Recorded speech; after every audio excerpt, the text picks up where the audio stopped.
Katanya, kana yatasaddar al-alam idzaka dawlatan ithnatan tataqasaman al-alam al-mutamaddin huma Faris wal Rum wa ya'ti min waraihima al-Yunan wal Hind. Pada zaman detik-detik kelahiran Rasulullah sallallahu alaihi wasallam, masyarakat manusia yang ada pada ketika itu yang dikenali ke depan dalam tamaddunnya, dalam ketenteraannya, dalam kemampuan kesuburan ekonominya, itu dua negara, Parsi dan juga Rom. Walaupun di situ ada India dan juga Yunani, cuma yang ke depan, yang dikenali, yang masyhur, kuat, dan saling berperang satu dengan yang lain untuk melebarkan dan meluaskan kekuasaan, itu adalah Parsi dan juga Rum. Alif Lam Mim ghulibatir Rum fi adnal ardi wa hum min ba'di ghalabihim sayaghlibun fi bid'i sinin lillahi al-amru min qablu wa min ba'd. Wa yawma idzi yafrahul mu'minuna bi nasrillah yansuru man yasha. Bahkan dalam Quran diberi nama surat, namanya surat Ar-Rum. Jadi oleh kerana ketika itu yang menjadi penguasa hebat dan selalu berperang untuk menunjukkan kekuatan dan kekuasaan adalah Rom dan juga Parsi. Yunani atau Hindia, walaupun ada dan ada negara, ada pentadbiran, namun tidak banyak disebut dan diceritakan karena yang menarik perhatian orang ramai adalah dua negara ini, yaitu Rom dan juga Parsi. Katanya, adapun negara Arab akan dianggap sebagai satu negara yang primitif, yang dianggap sebagai negara yang terpencil, negara yang tak bertamadun, negara yang tidak maju, jadi tak menjadi sebutan kepada orang ramai, dan tidak menjadi perhatian dan tumpuan. Bahkan keberadaannya boleh dikatakan hampir tiada, karena tak ada orang nak pergi. Tanah padang pasir gersang, gunung sana sini, tumbuh-tumbuhan susah, tanaman pun tak boleh nak tumbuh kecuali sedikit seperti korma. Kehidupan mereka dalam kehidupan yang sukar, faham tu, berbandingkan negara seperti Parsi, Rom, yang tempatnya kawasannya subur, bertamadun, ada alat-alat ketenteraan, maju, maka dianggap Jazirah Arab ini sebagai satu wilayah yang tidak ada apa-apa manfaat yang boleh didapat. Kalau nak dikuasai, nak diperangi, apa nak didapat dari negara Arab itu? Dululah, kalau sekarang orang berebut minyak, telah jumpa kekayaan.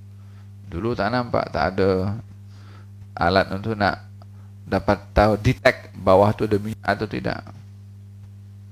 Sekarang orang berebut minyak. Dahulu tak ada orang peduli tentang Arab. Katanya, wa amma Faris faqad kanat haqlan liwasawis diniyah falsafiyah mutasari'ah mukhtalifah. Persia waktu itu walaupun berkuasa, cuma mempunyai ideologi atau filosofi yang bertentangan satu dengan yang lain dalam hal ketuhanan. Yakni bergaduh selalu berkenaan dengan aspek keagamaan, bertentangan satu kelompok dengan kelompok yang lain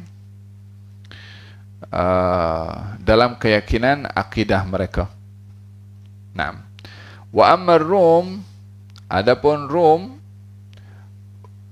mempunyai satu misi untuk menjajah negara-negara lain, termasuk negara-negara yang dikuasai oleh Persia dijajah juga oleh Rom. Cuma perbezaannya adalah Rom waktu itu masih ada benih-benih keimanan atas agama yang dibawa oleh para anbiya daripada kalangan Bani Israel, termasuk yang terakhir adalah Nabi Isa alaihissalam. Jadi masih ada orang-orang yang beriman. Adapun Parsi tidak ada yang beriman kecuali menyembah kepada berhala, menyembah kepada api. Dan semuanya adalah waktu itu kufur. Adapun dari kalangan Rom masih ada orang-orang yang masih beriman saki-baki daripada ajaran-ajaran yang diajarkan oleh Nabi Isa alaihissalam. Seperti waktu itu An-Najasyi. An-Najasyi berkuasa di Habasyah. An-Najasyi berkuasa di Habasyah. Dan pada ketika itu Yaman termasuk yang dikuasai oleh Habasyah. Satu ketika dahulu Abraha itu asalnya daripada Habasyah, dihantarkan pergi ke Yaman untuk memerangi kelompok yang menindas kaum Kristen yang ada di Yaman. Dahulu di Yaman ada golongan Kristen dan ditindas atau dibunuh. Maka Abraha hantarkan tentera untuk melindungi kaum Kristen yang ada di Yaman, sehingga peperangan itu dimenangi oleh Habasyah, oleh Raja Najasyi, dan dihantarkanlah Abraha untuk memimpin Yaman satu ketika dahulu, yang sampailah akhir cerita itu kepada dia bawa gajah untuk menyerang kota Mekah karena sebab-sebab iri hati dengan bangsa Arab yang menjadi tumpuan orang ramai untuk melaksanakan amal ibadah haji di Mekah. Dan ada penceritaan tersendiri.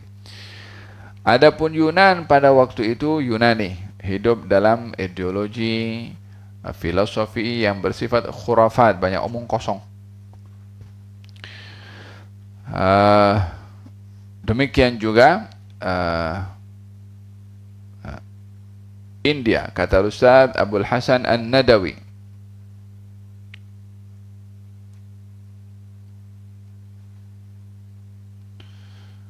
Nah, keempat wilayah ini adalah merupakan wilayah yang penuh dengan kecelaruan dalam agama.